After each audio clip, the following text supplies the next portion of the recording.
Bonsoir.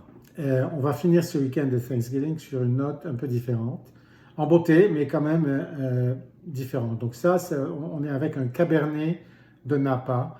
J'espère qu'il y a quand même pas mal de monde dans notre audience francophone qui aime bien les Cabernets et qui n'est peut-être pas tellement, enfin de Napa, l'occasion d'en déguster. Donc ceci est une occasion de le faire ensemble. C'est un vin de Rick Foreman. Euh, c'est le millésime 2012. Rick Foreman est une des figures, si vous voulez, des clés, des personnalités clés de Napa. On avait fait une vidéo en anglais sur un 2007 que j'avais dégusté il y a 3-4 mois qui était absolument fantastique. Et donc ça m'a donné envie, je me suis empêché d'en acheter d'autres. Donc là j'ai les 2012 et je voulais en goûter une. Donc on va faire ça ensemble. Rick Foreman, donc pour revenir, c'est quelqu'un qui avait travaillé beaucoup dans le vin avant d'avoir sa propre propriété. Il est œnologue de University of Davis, qui est vraiment l'université phare en Californie pour le vin, et qui a commencé à construire sa propre propriété dans les années 80, au début des années 80, dans les rochers de la montagne de Mount Howell, qui est au nord de St. Helena.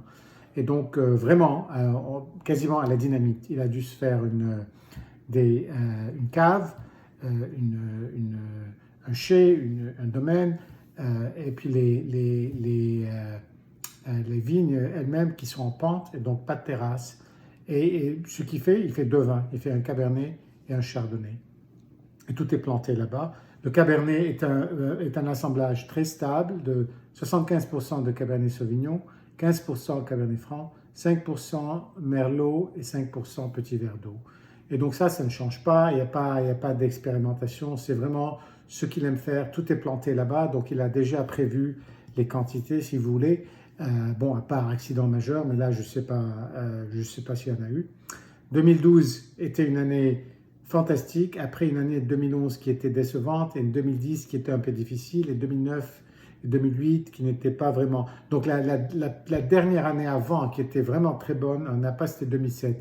Et puis il y avait eu des sécheresses, il y avait eu des inondations. Enfin, bon, c'était pas vraiment la joie. Donc en 2012, c'était la première des grandes années de Napa de la décennie qui vient de terminer.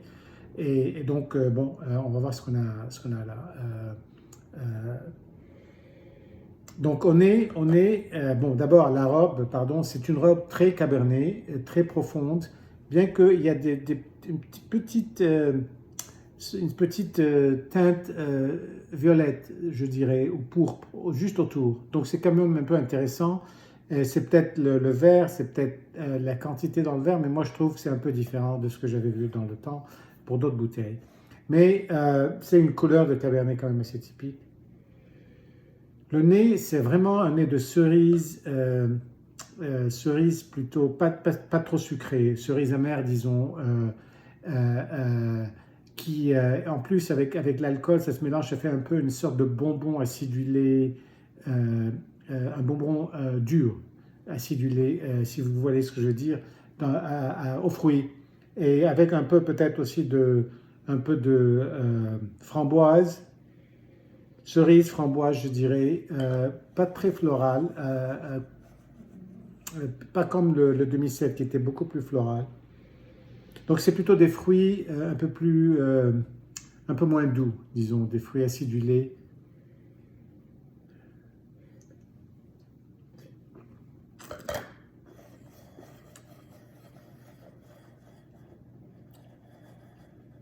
En bouche,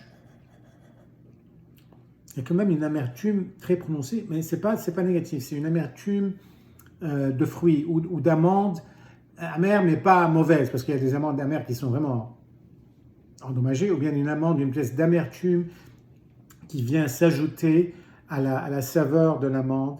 C'est un peu ça, c'est ce genre d'amertume qui est prononcé, mais qui n'est pas un défaut, mais c'est une caractéristique de ce vin, je trouve.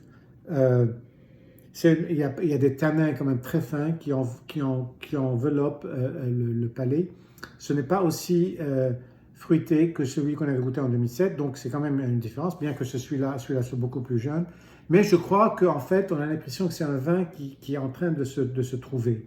Et donc là, on a pris une vue dans le temps, à une époque où le vin était toujours en train d'évoluer, peut-être entre deux phases, où l'une aurait été beaucoup plus sur le fruit et la prochaine serait beaucoup plus intégrée et délicate dans d'autres arômes et saveurs tertiaires qu'on n'a pas encore vues. Donc ça, je trouve ça très intéressant d'avoir pu vraiment le choper à ce point et de voir comment un vin d'une très bonne qualité comme ça évolue et quels sont les stages, quelles sont les phases par lesquelles il passe. Donc bon, moi je suis très content de boire cette bouteille, j'en ai d'autres, et celles-là, on va les garder au minimum 5 ans avant de les ouvrir, parce que je crois que ce millésime de 2012 chez Foreman va avoir une capacité d'évolution incroyable.